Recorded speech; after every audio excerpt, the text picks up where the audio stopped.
Hello friends, स्वागत है आपका आपके अपने channel goal for civil services. मैं शालिनी आपका स्वागत करती हूँ। दोस्तों, आइए शुरू करते हैं 2 मई का करंट अफेयर। जैसा कि हमने आपको फर्स्ट वीडियो में बताया कि हम डेली करंट अफेयर्स की सीरीज शुरू कर रहे हैं और आज हम 2 मई की करंट अफेयर डिस्कस करेंगे। आइए स्टार्ट करते हैं। दोस्तों, हाल ही में कश्मीरी केसर को जीआई टैग प्राप्त हुआ है। दोस्तों, कश्मीरी केसर जो है विश्व प्रसिद्ध है क्योंकि यह जो है 16,000 मीटर की ऊंचाई पर उगने वाला विश्व का एकमात्र केसर है। और दोस्तों, ये गहरे लाल रंग का होता है और इसमें अत्यधिक उत्तम, बहुत ही उच्च किस्म की अरोमा यानी खुशबू, महक होती है और इसमें भी किसी भी रसायन का प्रयोग नहीं होता है। दोस्तों, ये विशेष प्रकार की मिट्टी से निर्मित होती है जो वहाँ पर जो एलुवियल सॉइल है, जो झेलम रिवर है उससे और वहाँ की झीलों से मिलकर बनती है और उससे जो है कश्मीरी रेशम जो वहाँ पर उगता है। तो ये एक जियोग्राफिकल इंडिकेशन इसे दिया गया है, जीआई टैग।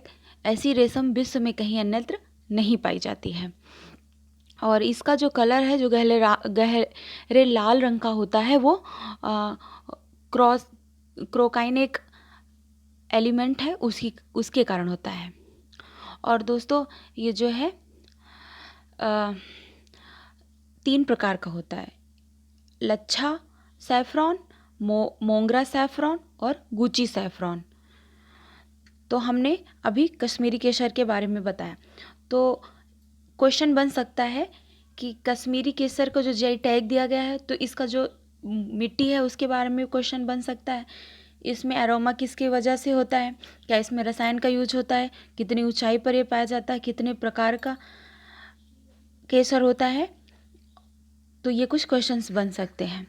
और अगला है हमारा टॉपिक आर्टेमिस मिशन 2024। ये किससे संबंधित है? दोस्तों, ये चंद्रमा का मिशन है और कौन सी एजेंसी इसे भेजेगी? तो इसे जो है अमेरिका की नासा कंपनी भेजेगी। ये नासा का चंद्रमा हेतु प्रस्तावित मिशन है। आर्टेमिस मिशन 2024 में भेजा जाएगा। अगला हमारा टॉपिक है राष्ट्रीय अवसंरचना पाइपलाइन। दोस्तों, ये किसी पाइपलाइन से संबंधित टॉपिक नहीं है कि हम पाइपलाइन बिछाएंगे और तेल पहुंचाएंगे, गैस पहुंचाएंगे, ऐसा कुछ भी नहीं है। दोस्तों, ये जो है नेशनल इंफ्रास्ट्रक्चर पाइपलाइन जो रिपोर्ट अभी प्रस्तुत की गई है, अतुल चक्रवर्ती की अध्यक्षता में तैयार की गई रिपोर्ट है। इसका लक्ष्य क्या है कि 2025 तक देश में इंफ्रास्ट्रक्चर पर यानी अधोसंरचना पर 111 लाख करोड़ रुपए खर्चा करना है, जिससे कि देश का संपूर्ण विकास हो सके। जैसे दोस्तों, इंफ्रास्ट्रक्चर में क्या क्या आता है? अगर हम एक होता है भौतिक इंफ्रास्ट्रक्चर, एक होता है सोशल इंफ्रास्ट्रक्चर, सामाजिक और भौतिक। तो सामाजिक में स्वास्थ्य, शिक्षा जैसे टॉपिक आते हैं, क्षेत्र आते हैं। और हम अगर भौतिक इंफ्रास्ट्रक्चर की बात करें तो उसमें सड़क, स्कूल, विद्यालय, इन सब के भवन, अस्पताल का बिल्डिंग और इसके साथ ही जहाजरानी, हाई एयरपोर्ट्स आदि जो हैं, बंदरगाह, ये सभी जो है अधोसंरचना के अंतर्गत आते हैं। और दोस्तों, इसमें निवेश से हमें चहुमुखी लाभ प्राप्त होता है। इसके जो है बहुआयामी लाभ होते हैं, जैसे कि रोजगार बढ़ेगा। हम निवेश करेंगे, एक सड़क बनेगी तो वहाँ पर लोग अपना घर बनाएंगे, दुकान खोलेंगे, उन्हें रोजगार मिलेगा। हम जब अधोसंरचना में निवेश करते हैं तो उसके साथ ही साथ बाहरी कंपनियां आती हैं, विदेशी निवेश होता है, विदेशी पूंजी आती है, जिससे हमारा घाटा, चालू खाता घाटा कम होता है, हमारा रुपया मजबूत होता है। तो दोस्तों, इंफ्रास्ट्रक्चर के डेवलपमेंट के जो है बहुआयामी प्रभाव हैं। इससे देश जो है वो विकसित कैटेगरी में पहुंचता है। इसीलिए यह राष्ट्रीय अवसंरचना पाइपलाइन कही गई है, यानी कि देश के विकास की एक पाइपलाइन है। और यह रिपोर्ट हाल ही में अतुल चक्रवर्ती की अध्यक्षता में प्रस्तुत की गई है। इसका ड्राफ्ट तैयार किया गया है। अभी इसे भारत सरकार कैबिनेट जो है मंजूरी देगा। अभी मंजूरी नहीं मिली है, सिर्फ रिपोर्ट प्रस्तुत की गई है। तो NIP रिपोर्ट आ सकती है, किससे रिलेटेड है। आइए नेक्स्ट टॉपिक पे चलते हैं। दोस्तों खतना जो कि कुछ समुदायों में प्रचलित है मुस्लिमों के, वो हाल ही में सूडान देश ने बंद कर दिया है। अब UN की रिपोर्ट्स भी हमें बताती हैं कि खतना से महिलाओं को शारीरिक और मानसिक तौर से कितना शोषण होता है, तो उन्हें कितना दर्द होता है। तो इस वजह से ये एक जो व्यक्तिगत अधिकार है, मानवाधिकार है, उसका हनन भी करता है। तो सूडान देश जो कि अफ्रीका महाद्वीप का एक देश है, जो कि विभाजन होकर दो हो चुके हैं, सूडान दक्षिणी सूडान और सूडान। तो सूडान ने महिलाओं की खतना को जो है प्रतिबंधित कर दिया है। ये क्वेश्चन बन सकता है। अगला टॉपिक है हमारा, भारत मार्केट क्या है। दोस्तों ये जो है confederation of all India traders, जो कि ये व्यापारियों की एक संस्था है, संघ है, उन्होंने राष्ट्रीय ई-कॉमर्स मार्केट प्लेस की शुरुआत की है। दोस्तों कैट ने ही ये जो है राष्ट्रीय जो इलेक्ट्रॉनिक बाज़ार है वो एक शुरुआत किया है, उसका नाम भारत मार्केट है। ये पूछा जा सकता है कि किसने शुरुआत किया है। तो जैसे कि गवर्नमेंट का है जेम और कैट का है भारत मार्केट। हमारा अगला टॉपिक है one nation one ration card. दोस्तों एक राष्ट्र एक राशन कार्ड योजना क्या है, सबसे पहले हम जानते हैं।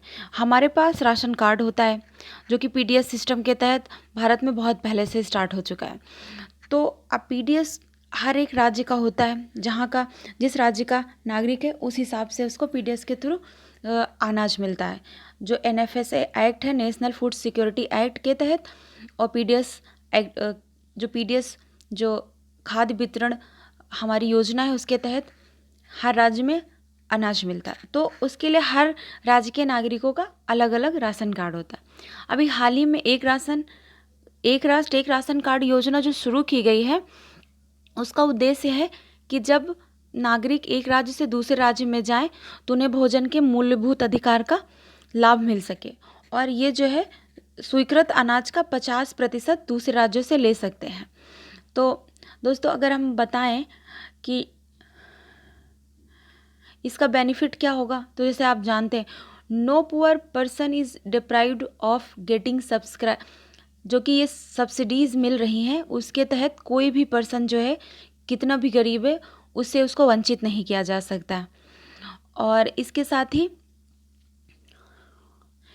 कोई और इस कार्ड के तहत भोजन नहीं ले सकता है, जो खाद्य है वो नहीं ले सकता है। इस योजना से जो है देश में खाद्य सुरक्षा की जो एक चुनौती है उससे एक लाभ मिलेगा। दोस्तों अगला टॉपिक है हमारा प्लग एंड प्ले। ये क्या है? ये भारत में निवेश बढ़ाने के लिए और तुरंत उत्पादन के लिए निवेशकों को तैयार किया गया इंफ्रास्ट्रक्चर प्रदान करना है। उसके लिए प्लग एंड प्ले एक कार्यक्रम शुरू किया गया है। अगला टॉपिक है किसान सभा ऐप। दोस्तों किसान सभा ऐप जो है वो CSIR और central road research institute CRRI द्वारा जो है शुरू किया गया है। इसका उद्देश्य क्या है कि कोविड-19 महामारी और देशव्यापी लॉकडाउन को देखते हुए किसानों को खाद्य आपूर्ति के लिए जो है माल परिवहन से जोड़ने के लिए to connect farmers to supply chain and freight transportation management system. The portal acts as a single stop for every entity related to agriculture, be they a farmer who needs better price for the crops or mandi dealer who want to connect to more farmers or truckers who invariably go empty from the mandis. तो दोस्तों ये किसान सभा app किसानों के लिए, व्यापारियों के लिए जो कि कृषि से रिलेटेड काम करते हैं उनके लिए एक वन स्टॉप सॉल्यूशन बनाया गया है CSIR और CRRI द्वारा। आगे अगला टॉपिक देखते हैं। दोस्तों हाल ही में जनजाति कार्य मंत्रालय ने लघु वनोपज के लिए एमएसपी बढ़ाया है। दोस्तों न्यूनतम समर्थन मूल्य कई क्षेत्रों में दिया जाता है, जैसे गन्ना के लिए, खाद्य पदार्थों के लिए और लघु वनोपजों के लिए। तो जो हम खाद्य पदार्थ के लिए जैसे धान, गेहूँ, इन सब की जो एमएसपी निर्धारित किया जाता है वो जो है आर्थिक मामलों की समिति द्वारा सीएससीपी की सिफारिश पर निर्धारित किया जाता है। और इसे जो है हर फसल, जैसे कि खरीफ की फसल है और रबी की फसल है, उसकी बुवाई से पूर्व जारी किया जाता है। और जो है एफआरपी जो है वो उसके लिए गन्ना के लिए जारी किया जाता है। तो ये जो है भारत सरकार के द्वारा और साथ ही राज्य सरकार के द्वारा जारी किया जाता है। तो इसके दो एफआरपी जो है 2 बार जारी किया जाता है, राज्य सरकार और केंद्र। और जो एफएमपी फॉरेस्ट, जो माइनर फॉरेस्ट प्रोडक्ट एमएफपी के लिए जो एमएसपी जारी किया जाता है वो जनजातीय कार्य मंत्रालय द्वारा जारी किया जाता है, भारत सरकार का एक मंत्रालय। और ये प्रति 3 वर्ष पर इसका पुनर्निर्धारण किया जाता है। हाल ही में 49 प्रोडक्ट्स के लिए 16 से 66% जो है एमएसपी को बढ़ाया गया है। तो ये हमने कुछ एमएसपी के बारे में आपको बताया। आइए अगली खबर की तरफ चलते हैं। American academy of arts and science award. दोस्तों ये एक बहुत ही प्रख्यात अवार्ड है जो कि Albert Einstein, Nelson Mandela, Charles Darwin जैसे महान व्यक्तित्वों को दिया जा चुका है। किसके द्वारा? American academy of arts and science award. तो अभी ये हाल ही में शोभना नरसिम्हन, जो कि भारत में Jawaharlal Nehru centre for advance scientific research में कार्यरत हैं, और ये इनको जो है विज्ञान कला के क्षेत्र में दिया गया है। और इन्होंने विभिन्न क्षेत्रों में, जैसे कि मानविकी, लोक जीवन, विज्ञान और कला के क्षेत्र में महत्वपूर्ण काम किया है। तो शोभना नरसिम्हन को American academy of arts and science award 2020 प्रदान किया गया है। आइए अगला टॉपिक देखते हैं। गिरधर अरमानी, इनको हाल ही में सड़क परिवहन राजमार्ग मंत्रालय के सचिव के रूप में नियुक्त किया गया है। ये 1988 बैच के आंध्र प्रदेश कैडर के आईएएस अधिकारी रहे हैं। अगला टॉपिक है अरविंद कुमार शर्मा, ये जो है गुजरात कैडर के 1988 बैच के आईएएस ऑफिसर रहे हैं। इनको हाल ही में एमएसएमई जो कि सूक्ष्म लघु मध्यम मंत्रालय है, उनके सचिव के तौर पर नियुक्त किया गया है। अगला है हमारा प्रोफेसर बीबी लाल। दोस्तों ये भारतीय इतिहास के महान पुरातत्ववेत्ता रहे हैं। हाल ही में संस्कृति मंत्रालय ने एक ई बुक लॉन्च किया है जिसका नाम है प्रोफेसर बीबी लाल इंडिया रीडिस्कवर्ड।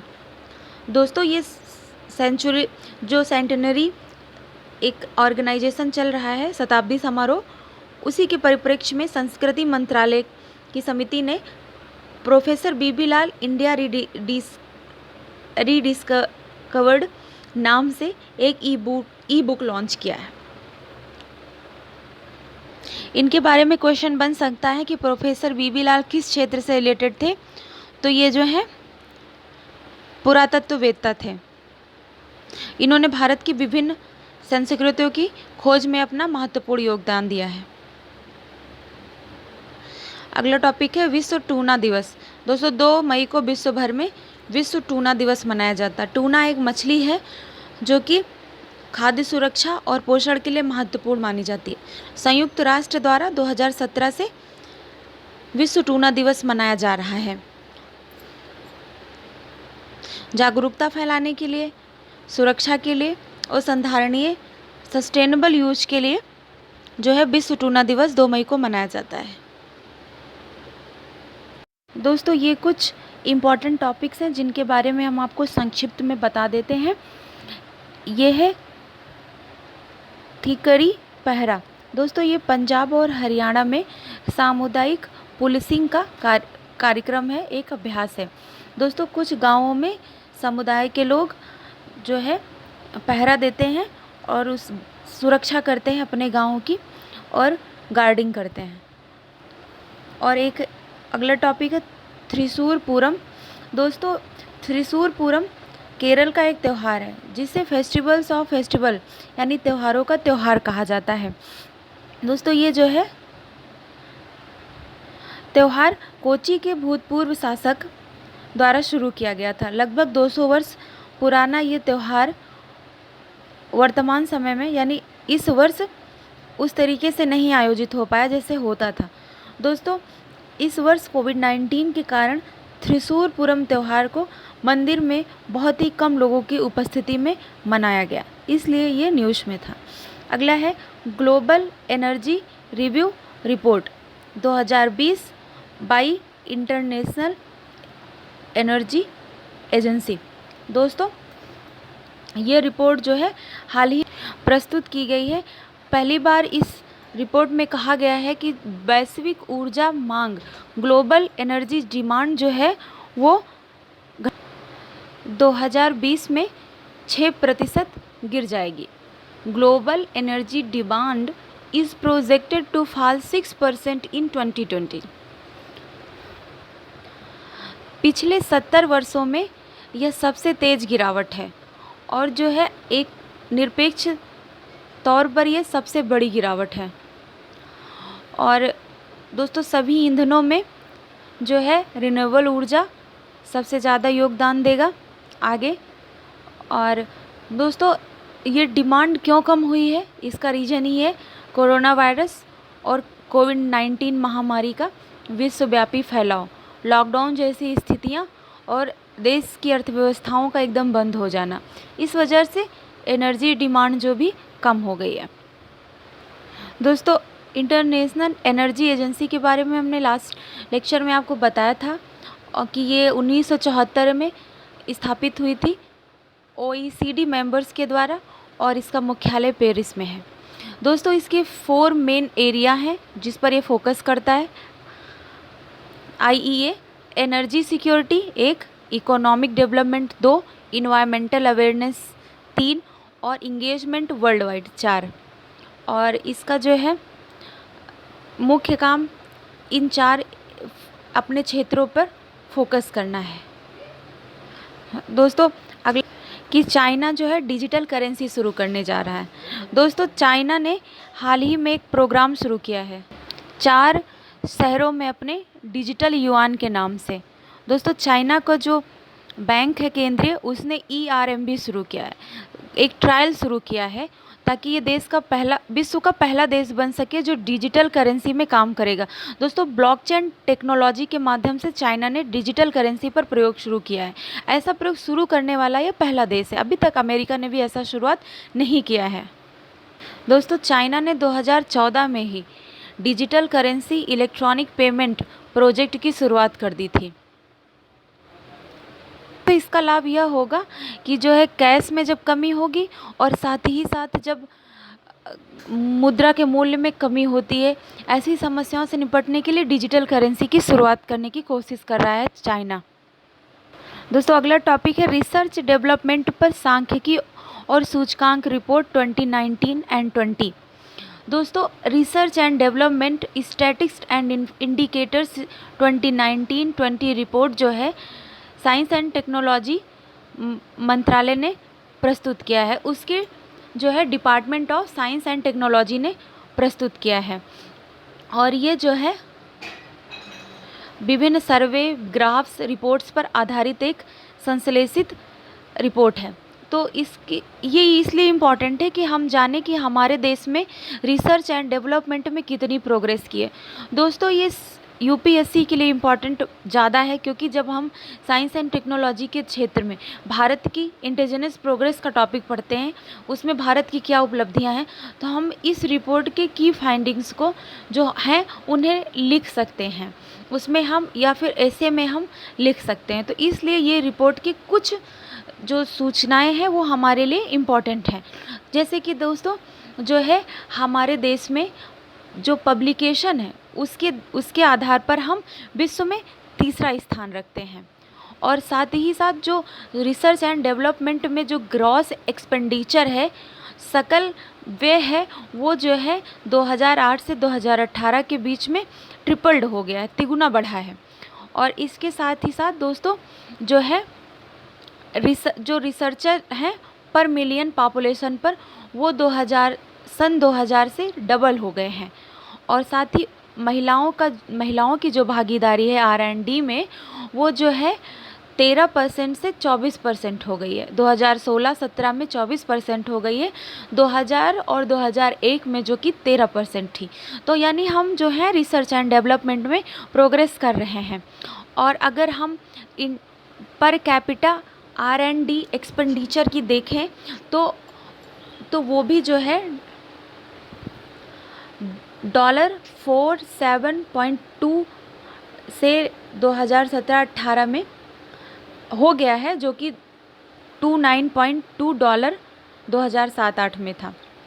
यानी कि 2007-8 में लगभग $29 से बढ़कर 2017-18 में रिसर्च एंड डेवलपमेंट पर प्रति व्यक्ति जो व्यय है वो $47 हो गया है लगभग।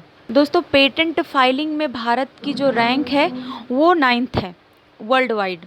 और अगर हम अकॉर्डिंग वाइपो की बात करें, वर्ल्ड इंटेलेक्चुअल प्रॉपर्टी ऑर्गेनाइजेशन, जो कि UN की एक संस्था है, उसमें जो है भारत का पेटेंट ऑफिस जो है वो 7th पोजीशन पर है। टॉप 10 जो पेटेंट फाइलिंग ऑफिस हैं उनमें भारत जो है 7वें नंबर पर है। तो ये हमारा जो है R&D डेवलपमेंट पर जो रिपोर्ट है उससे कुछ महत्वपूर्ण जो तथ्य हैं वो हमने आपको बताएं। अगला है कि एक्यूट एन्सेफेलाइटिस सिंड्रोम। दोस्तों, AES ये एक ऐसा रोग है जो सीधा तंत्रिका तंत्र को प्रभावित करता है।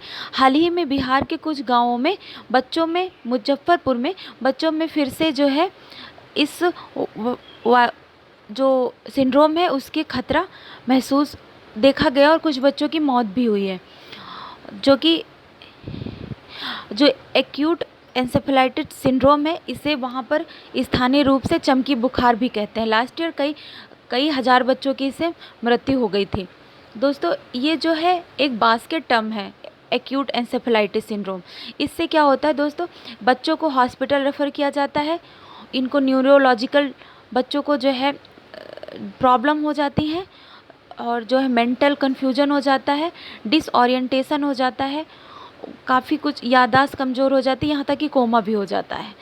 और इसमें जो है जीका वायरस, निपाह वायरस और जो है साथ ही साथ अनेक एजेंट जो है मिलकर, जैसे कि बैक्टीरिया, फंगी, वायरस, तमाम अदर एजेंट जो मिलकर इसको जो है इसके कॉजेज़ हैं। तो जापानीज़ इंसेफेलाइटिस वायरस जो है वो एक मुख्य कारण है AES के लिए भारत में, जो कि 5 से 35% तक पाया जाता है। अगर हम इसे बचाव की बात करें तो ज़रूरी है कि सफाई बनाया जाए और साथ ही साथ पोषण की व्यवस्था की जाए, पहले से ही रोकथाम किया जाए, वेक्टर कंट्रोल किया जाए और सबसे बड़ी बात की जागरूकता फैलाई जाए। दोस्तों, ये हमारा रहा आज का करंट अफेयर। आशा है कि आपको काफ़ी नॉलेज मिली होगी करंट अफेयर के बारे में। आपको जो भी डाउट्स हैं आप हमें कमेंट बॉक्स में प्लीज़ पूछ सकते हैं, और जो भी आपको सजेशन सुझाव देने हैं तो आप हमें दे सकते हैं, हम इम्प्रूव करते रहेंगे। और दोस्तों, अगर हमारा चैनल अभी तक आपने सब्सक्राइब नहीं किया तो प्लीज़ सब्सक्राइब कर लीजिए, कम से कम 10 लोगों को शेयर कीजिए और लाइक कीजिए। पढ़ते रहिए, स्वस्थ रहिए, टेक केयर। थैंक यू दोस्तों, बहुत बहुत धन्यवाद।